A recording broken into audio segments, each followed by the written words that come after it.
Hello guys, सम्पूर्ण राधे राधे। आज night को श्री श्री दुर्गा मंदिर में एकजना बसिरहेछ, काम चलिरहेछ।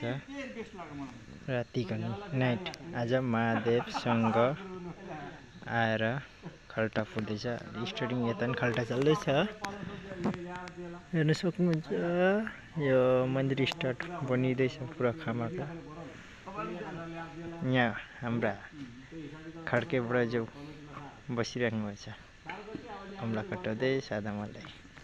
अरे मन्दिर यसरी बनाउँदैछ, हेर्न सक्नुहुन्छ। पुजारी नै आएर भाइ आशिक राई, मन्दिरको पूजा कमिटी सभापति र महादेवको सबैजना आएर काम गर्दैछन्। सबैलाई राधे राधे।